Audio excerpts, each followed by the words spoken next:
혹은 조직에서 굉장히 중요한 인선, 사람을 뽑는 행위, 사람을 승진시키고 또 임원을 만들고 하는 그런 과정에서 100% 저희의 어떤 의견을 준용하지는 않으시지만 굉장히 중요하게 들어서 판단의 근거로 삼으실 때, 그럴 때가 저희가 할 수 있는 최선의 성과라고 저희는 생각을 해요.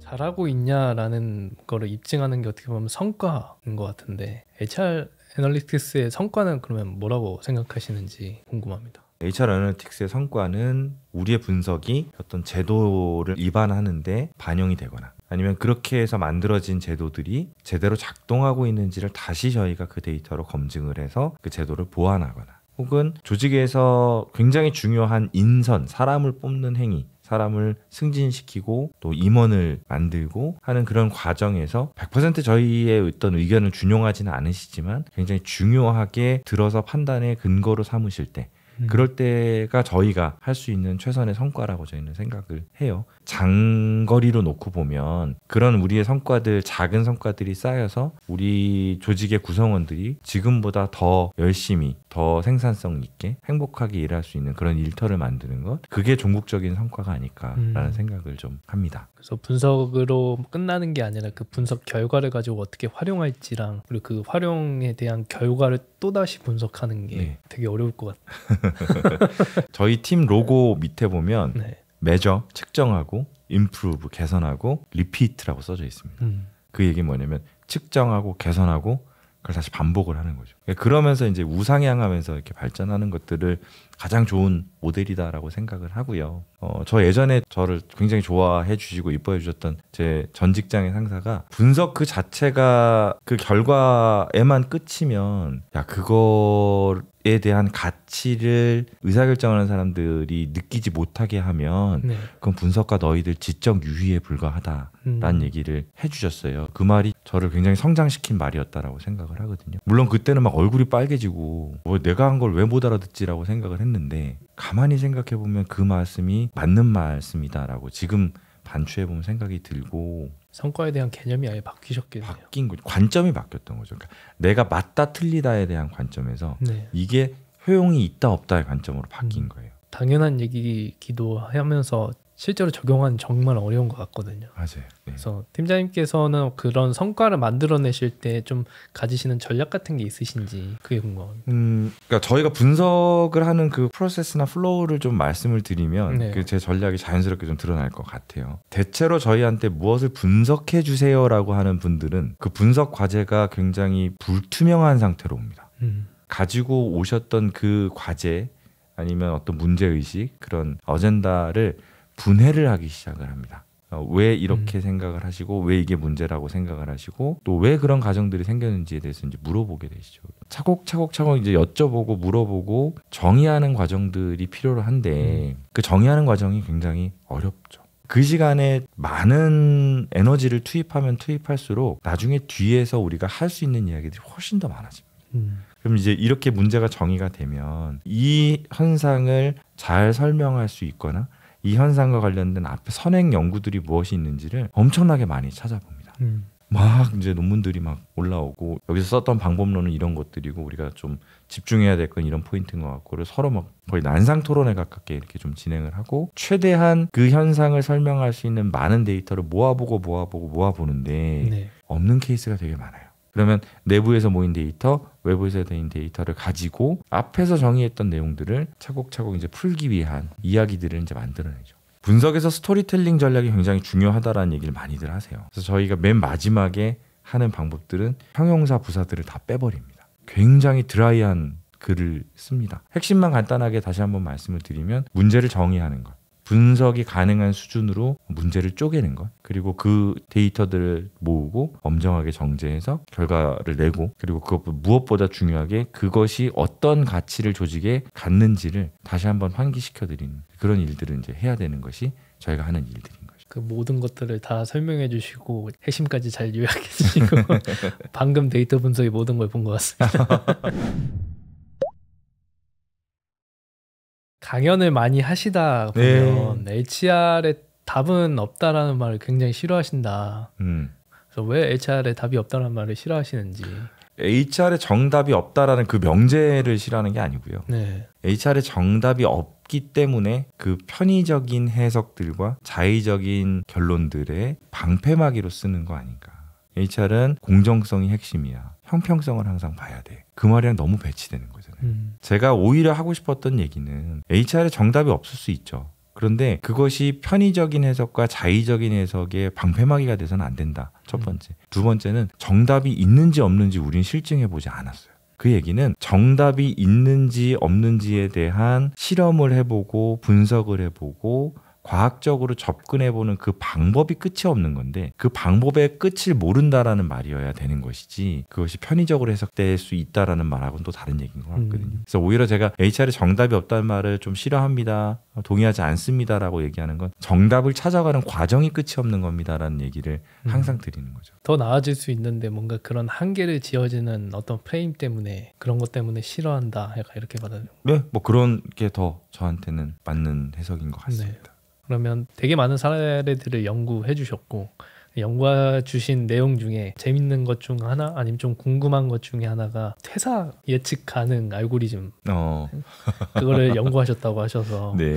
이게 참 가능한 건가 싶기도 하고 진짜 될까라는 것도 있어서 혹시 그 사례 어떻게 하셨는지 설명해 주실 수 있나요? 퇴직 예측 모델은 많이들 시도를 하시죠. 네. 실제로 알고리즘들도 나와 있고요. 이 퇴직 예측 모델은 저희 분석가들 사이에서 되게 지독한 농담이 하나 있는데 퇴직 예측 모델 만드는 친구는 꼭 퇴사한다. 라는 아주 살벌한 지독한 농담이 하나 있거든요. 제일 강력한 알고리즘이에요. 네, 실제로 저도 퇴직 예측 모델을 만들다가 2번의 퇴사를 했고요.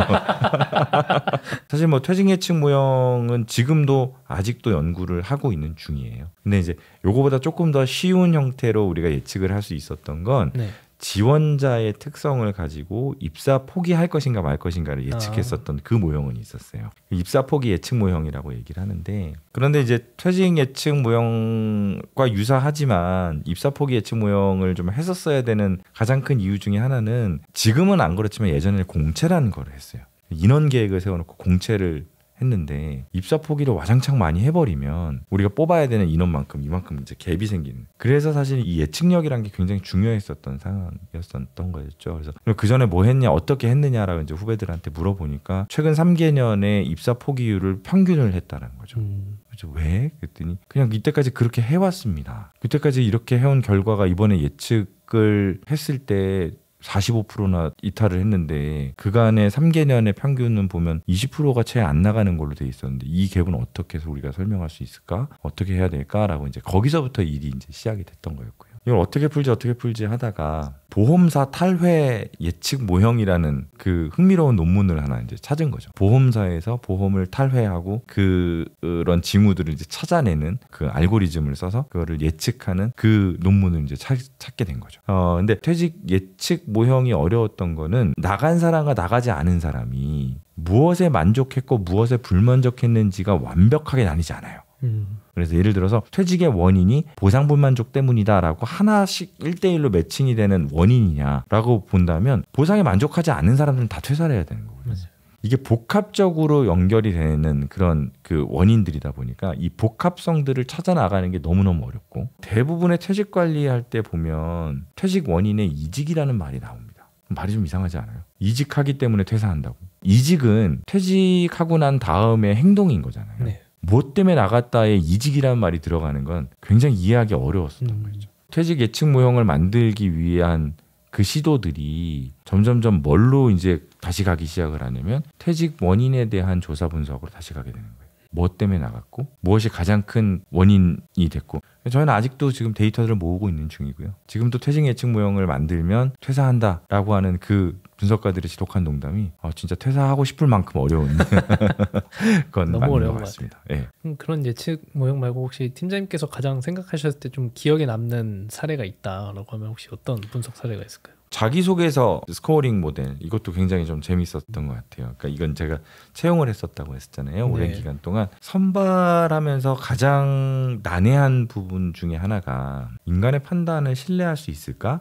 라는 부분이에요. 우리 농담삼아 그런 얘기 하잖아요. 선풍기에다가 입사 지원서 확 날려서 책상에서 떨어뜨리고 책상에 떨어뜨리고 제일 가깝게 떨어진 게 많이 쓴 거니까 저 사람 뽑으면 된다라고 얘기를 하잖아요. 네. 왜 뽑으셨어요? 저 사람이 왜 잘 된 것 같으세요? 라고 얘기를 하면 뭔가 그 나름대로의 그 안에서 사람을 판단하는 평가 기준들이 있으셨을 거기 때문에 점수를 주시고 선발하셨겠죠. 네. 근데 6개월 뒤에 똑같은 사람을 똑같이 다시 한번 면접을 보잖아요. 그 결과가 똑같을까라는 거죠. 적성검사나 이런 시험들은 굉장히 솔직해요. 또 봐도 그 비슷하게 나올 확률들이 되게 높아요. 성격검사나 이런 부분도 가짜로 응답하지 않았으면 유사하게 나와요. 100% 똑같이는 안 나오겠지만 흔들리는 폭이 적죠. 자기소개서는 대표적으로 흔들리는 것 중에 하나예요. 제가 입사지원서를 누구 건 하나 드리고 자기소개서 한번 평가해보세요라고 얘기를 하면 오늘 뭔가 점수를 주실 거잖아요. 6개월 뒤에 저희가 실험삼아 똑같이 한번 드려봤어요. 그러면 첫 번째 평가한 점수와 두 번째 평가한 점수의 상관계수를 구할 수가 있겠죠. 이게 0이면 상관이 없는 것이고요. 1이면 완벽하게 똑같은 상관이 있는 거거든요. 네. 0.1인가 0.3인가 나왔어요. 거의 상관이 없는 거죠. 그 얘기는 뭐냐면 이번에는 잘 줬다가 다음에 6개월 뒤에는 엉망으로 주신 그런 것들을 우리가 이제 평가, 재평가 신뢰도라고 얘기를 하는데 네. 인간의 왜곡이 있을 수밖에 없는 그런 존재이기 때문에 그런 부분들을 좀 선발 도구로서 활용하려면 좀 막을 필요가 있었던 거였고요. 저희가 이제 인공지능의 자연어 처리 모델을 활용해서 사내 프로젝트를 하다 보면 오자, 탈자 엄청 많고요. 줄임말이 너무 많아요.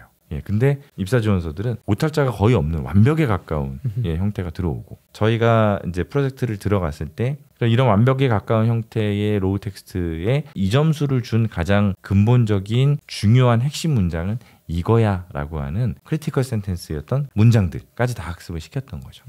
실제로 인간의 평가와 인공지능의 평가의 스코어링이 거의 같은 형태로 이렇게 빠져나오는 것을 보면서 결과가 나온 거 보면서 이거 된다 라고 판단했던 거였고요. 평가, 재평가가 AI는 1입니다. 오늘 하나, 내일 하나, 6개월 뒤에 하나, 3년 뒤에 하나 똑같은 평가에 1이 나온다는 거죠. 반대로 한번 하시면서 실패하셨던 혹시 뭐 그랬던 가장 기억에 남는 그런 사례도 있을까요? 엄청나게 많죠.